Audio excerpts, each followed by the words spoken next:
Welcome to Sir Clive's Retro Games World in 2026 and a new series for a new year. In these videos I'm going to be looking through classic magazines to find the best and worst of each issue, as well as taking a quick look at anything else in the issue that catches my eye. First up, I'm going back to the daddy of all Spectrum magazines and looking at issue 1 of Crash. As I'm sure everyone already knows, Crash started as a catalogue for the Crash Micro Mail Order Company and featuring some amazing Olifray art throughout and listing all games available to purchase, with around 100 per issue having short reviews. Of course, the purpose of the catalogue was to sell the games, so all the reviews were glowing, but after 3 issues it was clear there was great demand for Crash to expand into a fully fledged independent magazine with the freedom to provide honest reviews. And in January 1984 we got our first issue. Dated February 84 and costing 75p, it carried the iconic Olifray cover art of an alien menace playing Space Invaders. It boasted over 400 game reviews, a joystick roundup, shoot 'em up comparison, the start of a monthly prize quiz, and a chance for you to become a Crash reviewer in the reviewers competition. We'll cover some of this as we go through the magazine, but first I just want to clarify that claim of 400 reviews. Looking at the bottom of page 9, we can see an index to reviews in this issue. Totting up the indexed games tells us there are actually only around 60 games given a full review in the issue. The other 340 come from the guide Spectrum. Described as the heart of the magazine, this was planned as a perpetually updated guide to Spectrum software, giving a brief but comprehensive listing for reference rather than a detailed criticism. It's a nice gimmick, but with no review scores and only a paragraph for each game, I'm not sure how useful it really was. Issue 1 had a page count of 112, so I'm not going to go through the whole magazine, but a look at the contents shows key features on Rabbit Software's switch from VIC-20 to Spectrum games, and Blaby Video and Computer Games, creators of Killer Kong and Barmy Burgers. There's also a feature on Carnell Software's upcoming adventure game, The Wrath of Magra. Articles cover the new joystick controller obsession and a look back at 1983 and the software released over that year. The soon-to-be regular sections cover the news, game comparisons, comic strip and Roger Keane's editorial. DIY is the competition section, and we also have a playing guide for Durrell's Jungle Trouble. And finally, we have the reviews and an advertisers index. Scanning through the magazine, and on page 8 we have the first ever review in the Fully Blown Crash, and it's a biggie, a glowing 92% review of Micromega's awesome Deathchase, which ended with the comment, "Return of the Jedi has nothing on this." The chase through the trees is breathtaking, literally. The graphics, exceptionally smooth movement, the bike handles really well, you can even see the rider's hands turn the handlebars. Buy it. I've already done a review of sorts of Deathchase on the first episode of my You Only Get One Life series, so to avoid repeating myself, I'm going to insert some of that footage here, so if you've seen that before you may want to skip on 3 minutes. First up is one of my all-time favourite games, Deathchase. The game was released in 1983 by Micromega and was coded by Mervyn J. Escort, who also went on to create Full Throttle and Lunar Crabs for Micromega. Deathchase is actually the first game ever reviewed in issue 1 of Crash magazine, scoring 92%, and the New Game of the Month award. And had the Crash Smash award been implemented at that point, it would have got one of them too. I don't know if Merv ever confirmed it, but we all see it as being inspired by the speeder bike chase from Return of the Jedi, and back in 84 you can bet that's what I was imagining when I was playing the game. The objective is simple: shoot down 2 bikers to move on to the next sequence, and shoot down any tanks or helicopters for bonus points. Each sector has a day and night level, and there are 8 sectors to get through before the game restarts again from the beginning. I played this a lot back in the day, and would generally get close to or past the 8th sector, so even taking into account 30 years of rustiness, I'll still be disappointed if I don't get to sector 5 on this first life. Deathchase got 2 re-releases during the Specky's life, the first in 1986 when Elite stuck it on their budget label $2.99 Classics. But after that, Zeppelin released it for £1.99 with new cover art and a new loading screen, but strangely they don't match at all and look like they're for different games, and they also changed the backstory for some reason. Gone was Mervyn's futuristic original tale of elite mercenaries patrolling disputed land for big rewards, and instead we have a high security prison that's been breached. You're still a mercenary, but this time you're killing escaped convicts. I'm not sure why they felt the need, 4 or 5 years after its original release, to be changing the story, but to be honest, it isn't a game that really needs a backstory.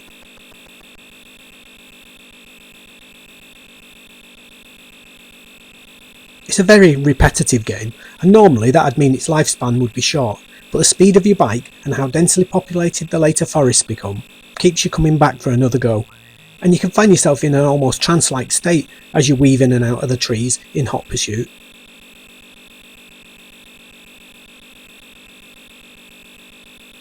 I can feel the game getting tougher now as we approach Sector 4, so I'm going to have to concentrate.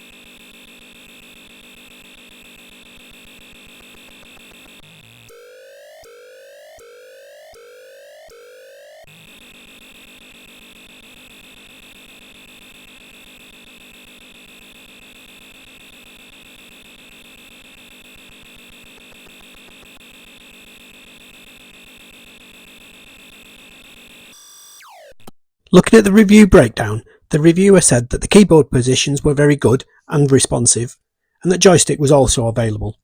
The use of colour was good, graphics superb, and sound very good, whilst giving a general rating of excellent. But did I agree with his scores? Under the heading Use of the Computer, Crash gave a score of 90%, which in all honesty is far too low. I would put Deathchase in the top 3 16K games of all time, and I really don't know how much more Mervyn Escort could have done to get any more out of the machine, so I'm upping that score to 96%. For graphics, Crash scored 92, and I agree, the great first-person bike and rider view, the tall and fast-moving trees, and the nice bike, tank and helicopter sprites are well worthy of the score. Playability scores 95, and again I'm going to agree, easy to pick up, hard to master, and always fair. For getting started, Crash have given their lowest rating of 85%, but this is another I don't agree with. I found Deathchase immediately playable, and apart from having to be going fast to shoot anything, it's immediately intuitive, so I'm going to go with 90%. For addictive qualities, they scored a massive 98%, which was probably justified in early 84, but I'm not keen on tying up those final few marks, as that just means you have nowhere to go if you play something better, so I'm going to score 96%. Value for money came in at 92, and at £6.95 it was expensive for a 16K title, but it was well worth every penny, so I'm sticking with that 92 also. And averaging my scores out comes to 93.5, and I'm going to round up to give Deathchase a Retro Games World score of 94%. Now let's continue through the mag. On page 10 we get an explanation how the review ratings work, ranging from under 30% being a waste of time, 51 to 55% being good if you like that type of game, and 81 to 90% being a Knight of the British Empire, whilst over 90% simply says words fail. In a good way, I assume. We then find many pages of Spectrum reviews for games like Zaxxon, Ant-Attack and Spectron. An advert for a very flimsy looking intelligent programmable joystick is then shown, and the joystick and interface roundup that follows splits your options in 4. 1. The standard joystick interfaces, including Kempson, which it says has set a standard through its early market appearance. Option 2 is programmable joystick controllers for greater compatibility. Option 3 is the official route with Sinclair's Interface 2 that has 2 joystick ports as well as a ROM cartridge slot. And finally, you may well consider option 4. Stick to the disintegrating keyboard and increase your odds against fellow gamers, collecting less points as you go. Just knowing that somewhere out there in the deepest space, some alien is fighting the same battle with his inadequate keyboard. Poetic. Highlights in the news section include attempts to promote Spectrum sales in far-flung places like South Africa and New Zealand. Atari releasing official versions of its hits like Pac-Man, Defender and Galaxian. News that a company called Software Projects is being created, with Matthew Smith being one of the shareholders. However, due to his young age, he won't actually get his hands on those shares until his 18th birthday. And also information on the new Current microspeech adapter that apparently already has 17 compatible games available. And with that, let's put the magazine down for a bit and play another game. As the title suggests, I'm going to be playing 4 games per episode. The best, the worst, the first and the last. In this first issue of Crash, 2 games managed to get a review score of 92%, the aforementioned Deathchase and also Quicksilver's Bugaboo the Flea. But that score wasn't enough to take the crown of Best of Issue 1, as that honour goes to Ultimate's Lunar Jetman, with a massive score of 95%. The review starts by saying that there can't have been a Spectrum-owning games player who hasn't wondered what the Wizards of Ultimate could do if they moved up to 48K, calling out the richly coloured and highly detailed graphics as being brilliant and every bit as good as the powerful arcade machines. They said it was a maddening and excitingly frustrating game, and that Ultimate had lived up to their name, and they can't imagine anyone not liking the game. In fact, they even stated that it should be put on the list of banned drugs. I've never actually played Lunar Jetman before, so let's put that right and see if I agree. Okay, we start with a nice loading screen and then the standard Ultimate menu. Ultimate games tend to give you multiple keys that can be used for each action, which is nice, but to be honest, I'd rather be able to redefine them. But let's choose joystick and give it a whirl. Right, so typical jetpack controls and recognisable baddies. I do have extra buttons this time though to pick up and drop items and also to enter and exit the buggy. So let's grab that bomb. Oh dear, that's a problem. Having to take my hands off the joystick to pick things up is going to make me vulnerable. Yep, this isn't going very well. I just need to drop the bomb on the back of the buggy and then I can get in, as I'm safe once I'm inside.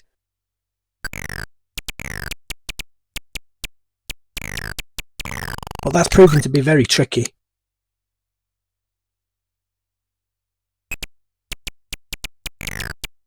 One thing Ultimate are not famous for is easing you into a game.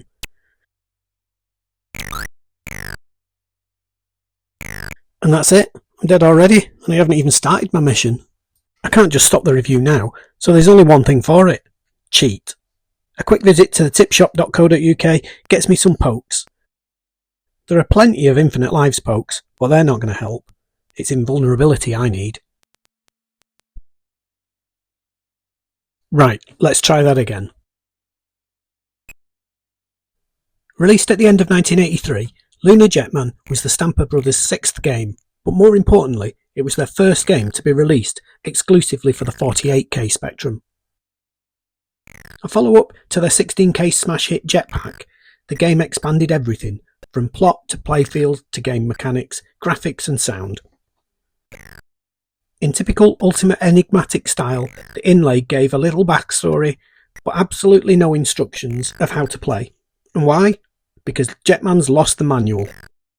And your task isn't easy, not with all the space meanies whizzing about the place.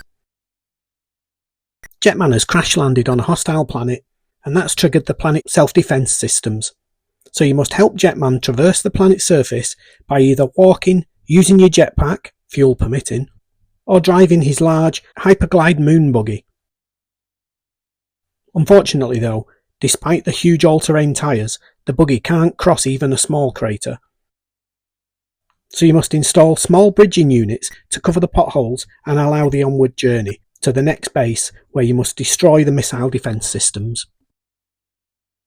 But with time running out before the enemy missiles are launched, the race is on. There are some fantastic touches that have been included in the game that really show the cinematic style of the Ultimate games. My favourite being that when the missile is launched, you can actually see it travel the full distance between the launcher and your vehicle.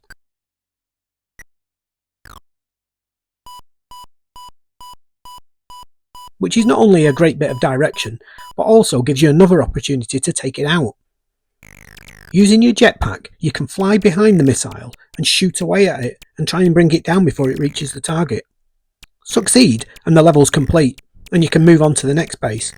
Fail, however, and you get treated to a lovely image of your buggy blasted into smithereens, leaving just radioactive dust to fall gently to the ground.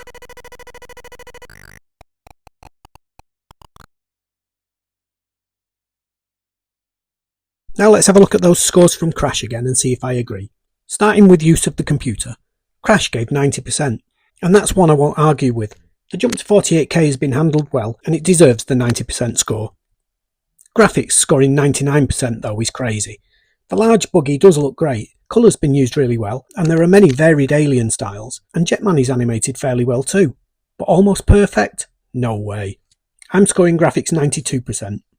Playability got 95%, and again I think they're over-egging the pudding. The insane difficulty, coupled with extra keys, make it a rewarding but very tough challenge. 85%. For addictive qualities, I'm afraid I don't enjoy constantly dying quite as much as Crash do, though the game is still fun, and I kept trying and trying, so I'll give that 85%. Value for money gets a perfect score in Crash, and this is an area where I don't have a problem with reviewers scoring so high. In Lunar Jetman's case, the game's highly polished and holds a significant challenge for those who care to take it on, so for just £5.50 it really was great value. I won't go as high as Crash, but this was a AAA game for under £6, so I'm scoring it 95. Averaged out, this gives a Retro Games World score of 89.5, which I'm again rounding up, so 90%. Not as high as Crash, but still smash worthy. With the Crash mail order business still running, Crash had lots of sales data with which to do a monthly Spectrum sales chart, but the magazine wanted to make the chart a bit more democratic and include reader recommendations. The gist was that you could phone in to the hotline and vote for up to 5 games, with the votes and sales data combined to create the chart. You could also use the slip at the bottom of the page to vote, and it'll be interesting to see in future magazines how long this lasted, as it must have been quite onerous to man the phones for something that wouldn't have brought in any new sales. Another new way to get involved came from the Crash Reviewer competition, where you could win £100 worth of games, and the top 6 entries would also be invited to become regular reviewers. To enter, you had to write 3 full reviews of games from a list provided, and the review needed to be between 500 and 900 words. A rating wasn't needed, but you did need to focus on the key Crash metrics. And if you didn't have access to a typewriter, then you must make sure your writing was legible. I didn't start reading Crash until issue 3, so I missed out on this opportunity. Did any of you send in an entry? So we've played the first and the best of Crash issue 1, so let's now move on to the game that got the lowest score in this issue, 3 Deep Space. Written by Mike Singleton, who would go on to fame for his Lords of Midnight series, 3 Deep Space is an unusual take on Space Invaders. Retailing at a hefty £7.95, the game came with a pair of 3D glasses.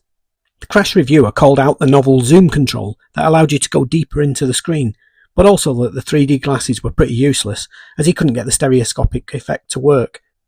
He did mention that the game can be played in 2D, but he was scathing on its price point given the simplistic gameplay.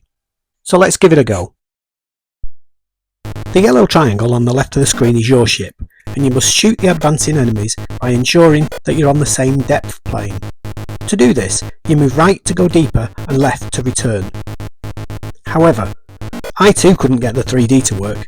The glasses I had were red and green lenses rather than the red and blue that were included, but as the graphics are red and green, it should actually have worked even better. But to be honest, I don't see how the 3D could work, as a key mechanic is moving the 2 coloured images apart, thus stopping your eyes from merging the images into a 3D effect. But this doesn't break the game, as instead of depth, you just need to match the width between the red and green sprites. If your 2 ship sprites have the same gap as the 2 enemy sprites, you'll hit them, and if not, the shot effectively passes before or after them. Survive for a while and additional enemies with different flight paths will enter the battle. The only way to die is to crash into an enemy ship whilst on the same depth, or for one of the Dragon class enemy fighters to reach the left hand side of the screen. To help avoid that, as well as your standard lasers, you also have 4 exterminator bombs. These X-bombs will wipe out all enemies on the screen. And that's pretty much it. What did you expect for 16k? Looking at the scores, use of computer got 45%, but in just 16k, this is an interesting distortion of a tried and tested game. It's smooth, flicker-free, and it's got a nice sci-fi look, so I think the reviewer was harsh, and I'm scoring it 60. The graphics received 55, and again I think it's a little low. Apart from your own ship, everything is nicely done in a wireframe style, the colour is used well to create a neon style, and the HUD looks good, though the 2 fighter crafts and the red and green pyramid landscape are all just for show, presumably to shrink the play area, but I'm going to give it 58. Playability of 40 feels extremely harsh, as there is a simple and marginally fun game in there, so I'm going to score 55. Getting started received 40%, and due to the almost impossible 3D, I'm going to agree. You waste as much time trying to get that to work as you do playing the game. Addictive qualities got 45%, which is also probably fair. I enjoyed playing it for 15 minutes or so, but I've got little desire to play again. And then we have value for money. At £8 the game is expensive, and even accounting for the 3D glasses and the larger case, it feels overpriced, so I'm giving 45. Averaged out, that comes to 50.5%, which I'll round down to an even 50. 6 points higher than Crash, but I feel that's fair. We're nearing the end of the magazine now, so there's just one more feature I want to call out, the monthly prize quiz. Answer 14 questions, and if you're one of the 3 top scorers you win 25 quid's worth of games. But with no internet back in 1984, this was a toughie. I'll give you 3 of the questions here, see if you can answer them in the comments. Number 1. In which game would you expect to see a Thergodian Mega Chrysanthodol? Question 2. Blue Bearers, Green Chasers, Red Knaves and Dark Knights all confront you in which game? And question 3. If you were trapped on the planet Bovril, where are you? And with that we reach our final game. The last review of Crash Issue 1 appears at the bottom of page 104, and it's for Stardream's 16K tank battler, Cybertanks. The reviewer states that this was actually quite a lot of fun to play, but it's a pity that they couldn't have given it more difficulty levels to keep the interest going. He praised the well-designed and smooth graphics, as well as the game's speed, before giving an overall score of 58%. Cybertrucks is a very simple game at heart. Kill the 4 enemy tanks before they kill you to advance onto the next screen. But it has added a few tweaks, such as the deadly mines, the magenta dots, and also the ability to destroy the walls that are surrounding you. 2 shots will destroy a block and allow you to take a handy shortcut. The graphics are obviously very small, but the tanks do zip about at a speedy pace. Although I did find that a stealthy tactic of letting the enemy come to you worked better than all-out attack, and I quite enjoyed the 3 or 4 screens that I played through. But there is one thing that this game is crying out for, and that's a 2-player option. With a second player, I really think this could have been a winner, but as a solo game, I'm just not sure it has enough longevity to compete with other games of the day. But it's another great example of the 16K Spectrum's catalogue of games that's often forgotten beyond the likes of Jetpack and Deathchase.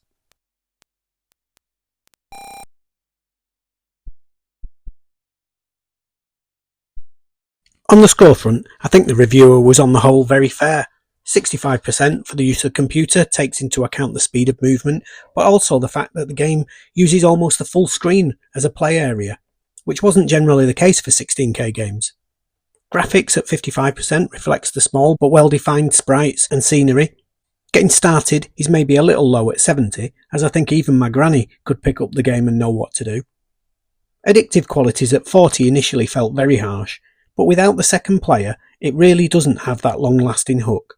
And value for money at 55% seems about right for the £5.50 that the game cost. I am going to up the aggregate score by 10 points, however, so the overall rating when averaged out comes in at a respectable 60%. And that brings to a close the first episode of First, Last, Best and Worst, or Best, Last, First and Worst, or Last, Best, Worst and First, or whatever. I'll be back with a new episode soon, but there's a question that you can help me with. Should I do these reviews in chronological order, so move on to issue 2 next, or maybe choose them at random to mix things up?